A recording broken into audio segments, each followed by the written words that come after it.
ఇప్పుడు కూడా నేను చంద్రశేఖరరావు గారికి ఆహ్వానం పలుకుతున్నా, సభకు రాండి, చర్చించండి. పోనీ సభలో చర్చించడానికి మీకు నామోషికుంటే మీరు ఏం సూచన ఇస్తారో లేఖ రాయండి, ఏం చేద్దామో చెప్పండి, కార్యాచరణ చెప్పండి, ఎట్లా ముందుకెళ్దాము మీరు ప్రణాళిక ఇవ్వండి, డిబేట్ చేద్దాము, ఇరిగేషన్ ఎక్స్పర్ట్స్ ముందర పెడతాము, ఏం చేద్దాము మీరు రాండి, మీ అనుభవాన్ని తెలంగాణ కోసం వాడండి. నేను స్పష్టంగా చంద్రశేఖరరావు గారు సూచన చేస్తున్న, సభలో మీ గౌరవానికి మీ మర్యాదకు భంగం వాటిల్లదు. ఈడున్న ఎమ్మెల్యేలకు మంత్రులందరూ కూడా నా విజ్ఞప్తి, వారి హోదాకి వారి వయసుకి వారి అనుభవానికి గౌరవం ఇద్దాం. వారు ఇచ్చే సూచనలు రాష్ట్రానికి ఉపయోగపడే ప్రతి సూచనని ప్రభుత్వం తీసుకుంటుంది. ఈ ప్రభుత్వానికి ఎక్కడ బేసజాలు లేవు. మాకు తెలిసిందే మొత్తం ప్రపంచం అని మేము అనుకోవడం లేదు. బెస్ట్ ఆఫ్ ద బెస్ట్ ఈ స్టేట్ కోసం పనిచేయాలని మేము అనుకుంటున్నాము.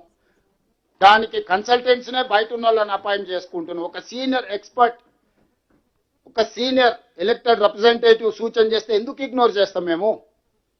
ప్రజలు కూడా చూస్తారు కదా సభను. ఒకవేళ చంద్రశేఖరరావు గారు అంశాలను ప్రస్తావిస్తున్నప్పుడు మేము వారికి భంగం కలిగేటట్టు లేకపోతే అడ్డు తగిలి ఏదైనా అడగోలుగా మేము మాట్లాడితే ప్రజలు చూస్తారు కదా, గమనిస్తున్నారు కదా ప్రజలు అన్నీ.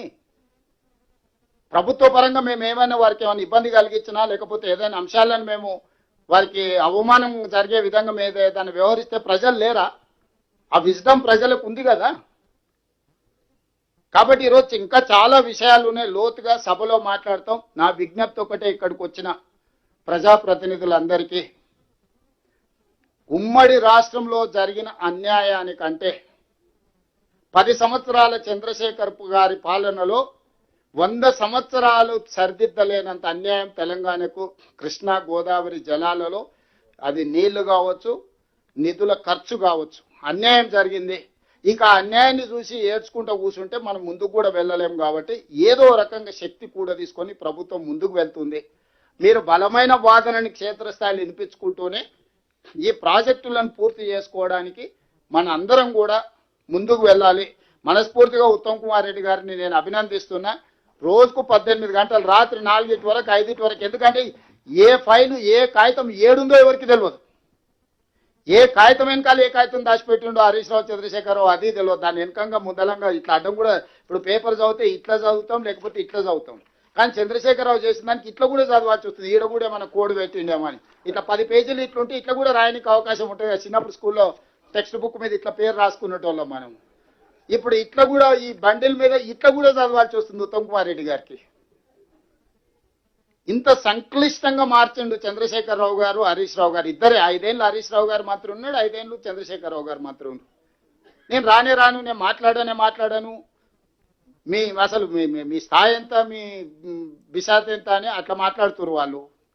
నాకు అర్థం కాలే వాళ్ళు ఎవరిని అవమానిస్తురో ఎవరిని ఎటకారం చేస్తుండ్రో. తీస్తాడు ఎడిపోతాడు కానీ. సో నా విజ్ఞప్తి ఒకటే, ఇక్కడ ఎక్కడ కూడా ఈ ప్రభుత్వం చిన్న తప్పిదానికి చిన్న లోపానికి పాల్పడలేదు. గతంలో చేసిన వాటిని అన్నిటినీ సరిదిద్దడానికి సవరించడానికి నిత్యం ప్రయత్నం చేస్తున్నాము. ఇదే చేసిన ఉంటే ఉత్తమ్ కుమార్ రెడ్డి గారు 5-6 సార్లు ఈ చదువు చదివితే 5-6 సార్లు ఐఏఎస్ అయి ఉండేటోడు.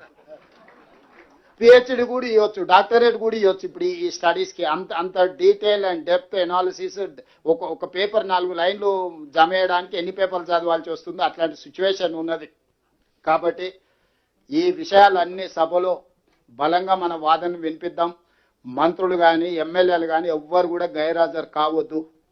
ఇది చాలా కీలకమైన సందర్భము. సభలో 100% హాజరు ఉండాలి. హాజరుతో పాటు క్రమశిక్షణ కూడా ఉండాలి. మనం ఎవరిని కించపరిచినట్టు మాట్లాడాల్సిన అవసరం లేదు. మన దగ్గర కంటెంట్ ఉంది, ఫ్యాక్ట్స్ ఉన్నాయి, మన దగ్గర చెప్పే నాయకులు ఉన్నారు. గతంలో ఇరిగేషన్లో చేసిన వాళ్ళు సీనియర్స్ ఉన్నారు సభలో. వాళ్ళందరూ కూడా వాళ్ళ అనుభవాన్ని గతంలో జరిగినవి ఈరోజు ఒక అధికారి గురించి మాట్లాడుతున్నారు. ఆదిత్యనాథ్ దాస్ ఆంధ్రప్రదేశ్కు ఉన్నాడు, ఆయనను ఎట్లా తీసుకుంటారని. ఈరోజు నేను చెప్పదలుచుకున్న ఆదిత్యనాథ్ దాస్ అనే అధికారి 2007 నుంచి 2014 వరకు ఉమ్మడి రాష్ట్రంలో తెలంగాణ ప్రాజెక్టులకు ఇరిగేషన్ సెక్రటరీ. ప్రతి జీవో ప్రతి ప్రాజెక్టు ప్రాణహిత చేవెళ్ల నుంచి పాలమూరు రంగారెడ్డి చివరికి లాస్ట్ జీవో కమాండ్ స్టేట్లోనే నారాయణపేట, కొడంగల్, మక్తల్ ఎత్తిపోతల పథకం లాస్ట్ జీవో కూడా ఆదిత్యనాథ్ దాసే ఇచ్చిండు. అధికారులల్లా హయ్యెస్ట్ అవగాహన ఉన్న ఒక అధికారి ఆంధ్రప్రదేశ్లో ఉంటే మనం అతన్ని పట్టుకొచ్చి తెలంగాణకు పెట్టుకున్నాం. ఎందుకంటే కంబైన్డ్ స్టేట్లో ఆంధ్రప్రదేశ్ ప్రాజెక్ట్కి ఎస్కే జోషి ఉన్నాడు. ఆంధ్రప్రదేశ్కు మంజూరు చేసిన ఇరిగేషన్ సెక్రటరీగా జోషి గారు అటు ఉన్నారు, దాస్ గారు ఇటు ఉన్నారు. స్టేట్ బైఫర్కేషన్లో ఐఏఎస్లు కేటాయించినప్పుడు దాస్ గారు నాకు తెలంగాణ కావాలని అప్లికేషన్ పెట్టుకున్నారు. తెలంగాణకి ఇవ్వకుండా తను ఆంధ్రప్రదేశ్కి ఇచ్చారు. కొంతకాలం ఇరిగేషన్ చేసిన తర్వాత చీఫ్ సెక్రటరీ చేసి రిటైర్ అయిపోయింది ఆయన.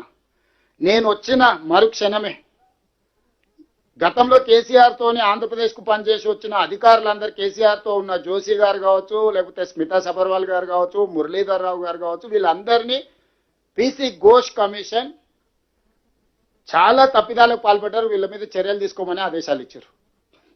వాళ్ళందరినీ తీసేస్తే ఇప్పుడు కొత్తగా వచ్చిన వాళ్ళకు సంపూర్ణమైన అవగాహన లేదు.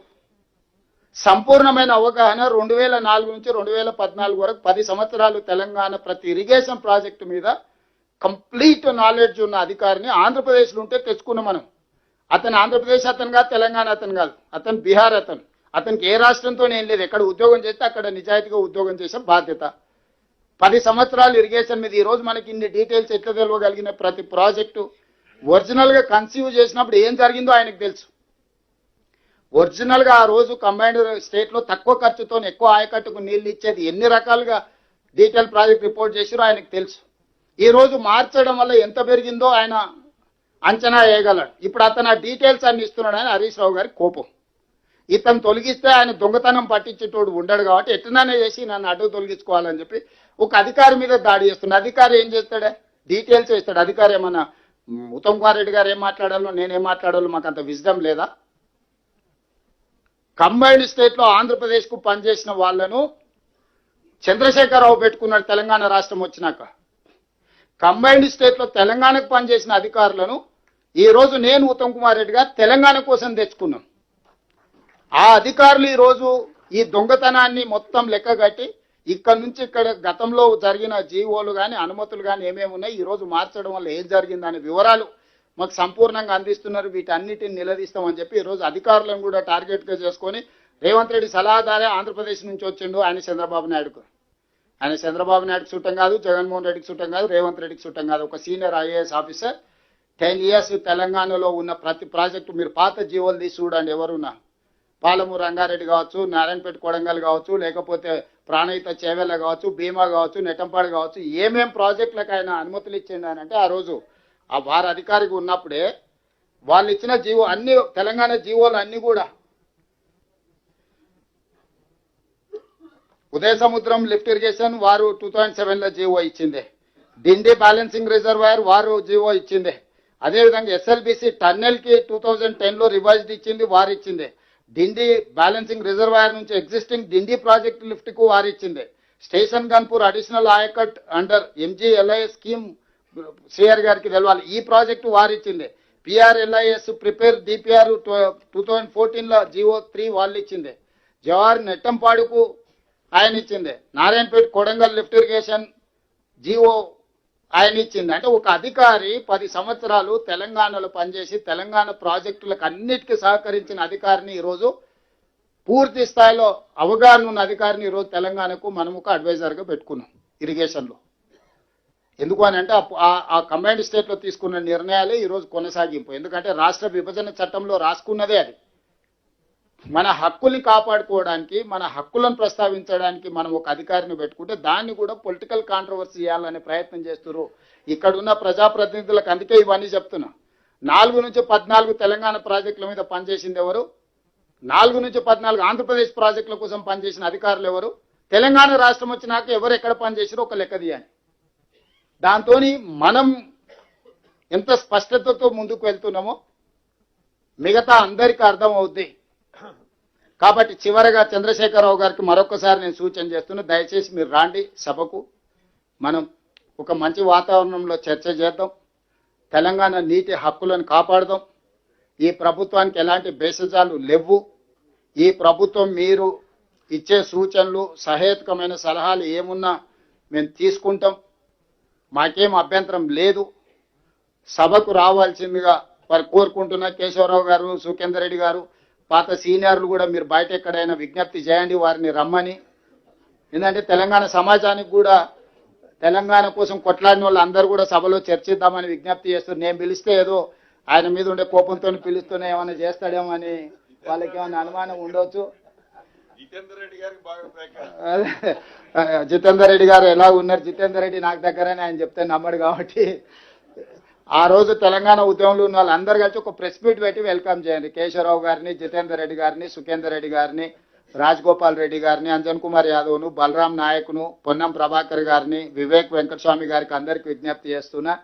2004 నుంచి 14 తెలంగాణ కోసం కొట్లాడిన ప్రజాప్రతినిధులు ఈరోజు ఏ హోదాలను ఉండండి, మీరు అందరు కలిసి ఒక ప్రెస్ మీట్ పెట్టి కేసీఆర్ గారిని సభకు ఆహ్వానించండి. నేను మీ ద్వారా వారికి మాట ఇస్తున్నా, వారి గౌరవానికి ఎలాంటి భంగం కలగదు. సభానాయకుడిగా ఇది నా హామీ. నా సహచర ఎమ్మెల్యేలకు, మంత్రులకు కూడా ఎట్టి పరిస్థితుల్లో కేసీఆర్ గారు ఏ అంశం ప్రస్తావించినా మాట్లాడడానికి అవకాశం ఇద్దాం. ఒక మంచి సాంప్రదాయాన్ని నెలకొల్పుదాం సభలో. వారు రావాల్సిందిగా కోరుకుంటూ ఇంత మంచి కార్యక్రమాన్ని ఏర్పాటు చేసి అందరికి అవగాహన కల్పించినందుకు ఉత్తమ్ కుమార్ రెడ్డి గారికి మనస్ఫూర్తిగా ధన్యవాదాలు తెలియజేస్తున్నాను.